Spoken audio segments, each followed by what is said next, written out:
ಇನ್ನು ಎಚ್.ಡಿ. ಕುಮಾರಸ್ವಾಮಿ ಸೋನಿಯಾ ಗಾಂಧಿ ವಿರುದ್ಧ ಕಿಡಿಕಾರಿದ್ದಾರಂತೆ. ಸೋನಿಯಾ ಮೈಯಲ್ಲಿ ಹರಿತಿರೋದು ಇಟಲಿಯ ರಕ್ತ, ಅದು ಭಾರತದ ರಕ್ತ ಅಲ್ಲ ಅಂತ ಹೇಳ್ತಾ ಇದ್ದಾರೆ ಯಾರು ಎಚ್.ಡಿ. ಕುಮಾರಸ್ವಾಮಿ ಅವರು.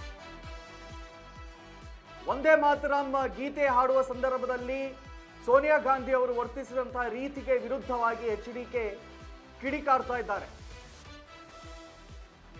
ಒಂದೇ ಮಾತರಂ ಗೀತೆಗೆ ಎಲ್ಲರೂ ಕೂಡ ಗೌರವವನ್ನು ಕೊಡಬೇಕು, ಆದರೆ ಸೋನಿಯಾ ಗಾಂಧಿ ಅವರು ನಡೆದುಕೊಂಡ ರೀತಿ ಸರಿ ಇಲ್ಲ. ಒಂದೇ ಮಾತರಂ ಕಾಯ್ದೆಗೆ ಸಂಸತ್ತು ಒಪ್ಪಿಗೆಯನ್ನು ನೀಡಿದೆ, ಆದರೆ ಸೋನಿಯಾ ಒಂದೇ ಮಾತರಂ ನಿಲ್ಲಿಸಲು ಸೂಚಿಸಿದ್ದಾರೆ. ಸೋನಿಯಾ ಗಾಂಧಿ ಅವರೇನು ನಮ್ಮ ದೇಶದವರ ಅಥವಾ ಬೇರೆ ದೇಶದವರ, ಅವರಿಂದ ಇನ್ನೇನು ನಿರೀಕ್ಷೆ ಮಾಡಲು ಸಾಧ್ಯ ಅಂತ ಹೇಳಿದ್ದಾರಂತೆ ಯಾರು ಎಚ್.ಡಿ. ಕುಮಾರಸ್ವಾಮಿ ಅವರು.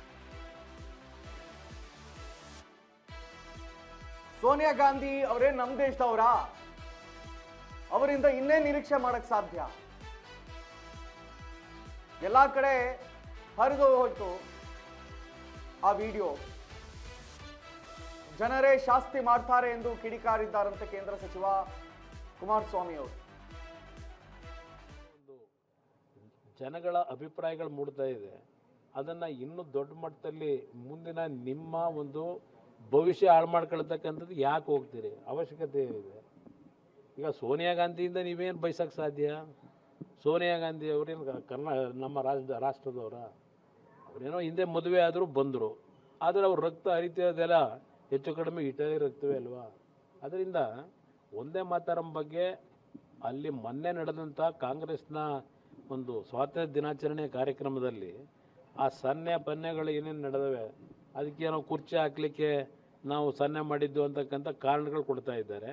ಇದು ಸತ್ಯಾಸತ್ಯತೆ ಜನ ನೋಡ್ತಾರೆ. ಈಗ ಅಷ್ಟು ಸುಲಭ ಅಲ್ಲ ಸುಳ್ಳು ಹೇಳಿ ತಪ್ಪು. ಆ ಒಂದೇ ಮಾತರಮ್ಮನ್ನು ಇವತ್ತು ಪ್ರತಿಯೊಂದು ಸರ್ಕಾರಿ ಕಾರ್ಯಕ್ರಮದಲ್ಲಿ ಇವತ್ತು ಅದನ್ನು ನಾವು ಗೌರವಿಸಬೇಕು ಅಂತಕ್ಕಂಥದ್ದೇನಿದೆ.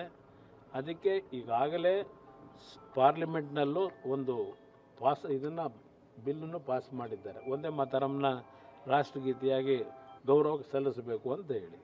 ಆದರೆ ಎಲ್ಲರೂ ಗೌರವಿಸಬೇಕು ಅಂತಕ್ಕಂಥದ್ದು ಬಹುತೇಕರ ಆ ಒಂದು ಭಾವನೆ ಏನಿದೆ, ಅದನ್ನು ಗೌರವಿಸಬೇಕಾದಂಥದ್ದು ಎಲ್ಲ ಪಕ್ಷಗಳ ಕರ್ತವ್ಯ. ಅದರಿಂದ ಕಾಂಗ್ರೆಸ್ ನಾಯಕರುಗಳು ಇದರಲ್ಲಿ ಸಣ್ಣತನ ತೋರಿಸೋ ಅವಶ್ಯಕತೆ ಇಲ್ಲ. ಯಾಕೆಂದರೆ ಮಹಾತ್ಮ ಗಾಂಧಿಯವರ